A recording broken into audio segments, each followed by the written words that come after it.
भाऊ सगळं सांगितलं मला कशा रडले झालं, पण शेवट गाण्याचा शेवट कसा झाला? ज्याची होती त्यानंच नेली. त्या गाण्याचा शेवट अहो ज्याची होती त्यानंच नेली, आणि आम्ही लावलेली माया आज वायाला गेली.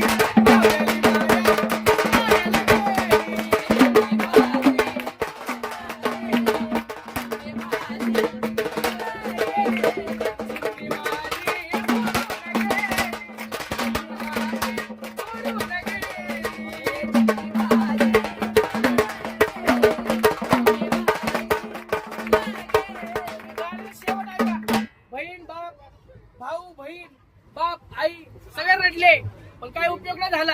शेवटी ती पोरगी तिच्या सासरला अंगावर पसरलेल्या सर्व त्या सुरकुत्या आठवणी सांगत होत्या हाताने थरथरत्या. ठिसूळ झालेला हाडांच्या साथीला काठी, ठिसूळ झालेल्या हाडांच्या साथीला काठी, तेव्हा कुठे घेता येतात सुखदुःखाच्या काठी. समोरचं बघायला मिळावं म्हणून डोळ्याला चष्मा, समोरचं बघायला मिळावं म्हणून डोळ्याला चष्मा, आनंदाच्या गोष्टी पाहिल्यावर होत शांत आत्मा. नाजूक झालेल्या पावलांसाठी मऊ चपला, नाजूक झालेल्या पावलांसाठी मऊ चपला, जीवनभर दौडून दौडून जीवात थकला. कमरेला धोती अंगात बंडी कानाला कान टोपी, कमरेला धोती अंगात बंडी कानाला कान टोपी. आता थोडंच राहिलं कायमचा जाईल झोपी, आता थोडंच राहिलं कायमचा जाईल झोपी. डोक्यावरती टोपी आहे हातामध्ये झोळी आहे, डोक्यावरती टोपी आहे हातामध्ये झोळी आहे, आणि आजकालचे पुढारी म्हणजे लफंग्याची टोळी आहे. अशी लफंगी जे आपल्या शब्दसंग्रहात आढळली पाहिजे. त्यानंतर मी उदगीरवर आलेल्या कवित्री त्यांना विनंती करतो की त्यांनी त्यांची कविता सादर करायची. शेतकऱ्यावरती आणि त्याचे प्रश्न जे त्याच्यावरती भाषण करणारी कविता मी ठेवतो. खरं तर वानखेडे सरांना बरंच काही सांगायचं होतं, पण इथली बरबटलेली व्यवस्था जे त्या व्यवस्थेवरती भाष्य करू की नको, करू की नको, असे काहीतरी संदिग्ध अवस्था मला कवीची वाटली. पण मी परखड आहे, परखड मी मांडलेले आहे कवितेमध्ये. स्वप्न बघायची नाही शेतकऱ्याने जगण्याची आता, स्वप्न बघायची नाही शेतकऱ्याने जगण्याची आता, जे ते मारतायत शेतकऱ्यांसाठी नुसत्याच बाता. स्वप्न बघायची नाही शेतकऱ्याने जगण्याची आता. जमिनीतून सोनं पिकवण्यासाठी फक्त आश्वासनांची खैरात होती, जमिनीतून सोनं पिकवण्यासाठी फक्त आश्वासनांची खैरात होते, आणि तुमच्या आत्महत्येची चर्चा त्यांच्या राजकीय स्वार्थासाठी जोरजोरात होती. तुमच्या पिकाभर मस्तवाल झाले दलाल, तुमच्या पिकाभर मस्तवाल झाले दलाल, काबाड कष्ट करून तुम्ही राहा भुके जंगाल. झोपडीत राहून कशाला महालाचे स्वप्ने पाहता, स्वप्न बघायची नाही शेतकऱ्यांनी जगण्याची आता.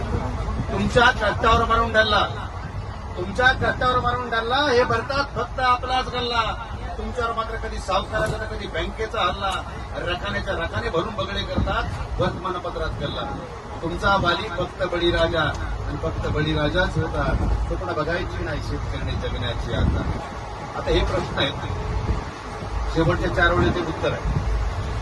शेतकऱ्यांना बंद केले पाहिजे शेतीमाल बाजारात येणं, शेतकऱ्यांना बंद केले पाहिजे शेतीमाल बाजारात येणं, फक्त आपणच पिकवून आपणच खाणं. शेतकऱ्यांना बंद केलं पाहिजे शेतीमाल बाजारात येणं, फक्त आपणच पिकवून आपणच खाणं. मग कळेल ह्यांना तुमचं जिणं, मग कळेल ह्यांना तुमचं जिणं, मग कळेल आत्महत्येचं गाणं. यासाठी वाचावी लागेल, यासाठी वाचावी लागेल तुम्हाला तुकोबाची गाथा. एवढंच सांगेल मी तुम्हाला जाता जाता, एवढंच सांगेल मी तुम्हाला जाता जाता की मी कविता 11 वर्षापूर्वी लिहिली वानखेडे सर. मला सांगायचं तात्पर्य हे आहे की कवीनी कुणाची तमन्ना बाळगता वास्तवावरती भाष्य केलं पाहिजे. त्यानंतर मी विक्रम शिंदे यांना विनंती करतो की त्यांनी त्यांची एक कविता सादर करा. विक्रम शिंदे. ज्ञानेश्वर माऊलींनी पसायदान दिलं, आणि त्या पसायदानाचा विपर्यास खऱ्या अर्थाने जगभरात होतो, आणि याचा सगळ्यात जास्त विपर्यास जो कोण करत असेल तो ते राजकीय नेते बनले आहेत. ज्ञानेश्वर माऊलींची सुरुवातीलाच माफी मागून पसायदानावरती विडंबन आहे, सत्तायदान, आणि मी त्या प्रश्न सादर करतो.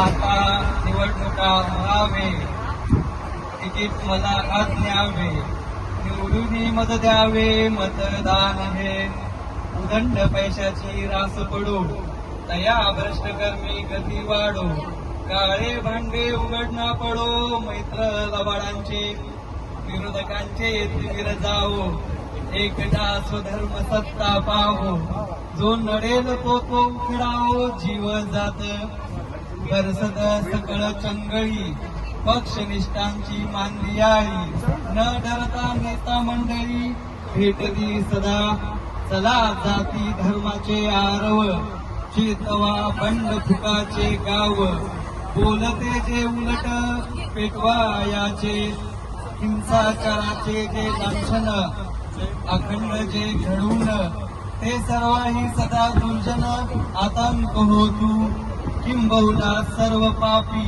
पूर्ण करोनी देह लोकी, दानवृत्ती ठेवली भुकी अखंडित, आणि प्रतिष्ठा उपवजिवे सर्व विशेष लोकीये, भ्रष्टाभ्रष्ट विजय होवावेजी, हेत म्हणे श्री नेता परादो, हा होईल भय पसावो, येणे वरे दुःख देवो, दुखल्या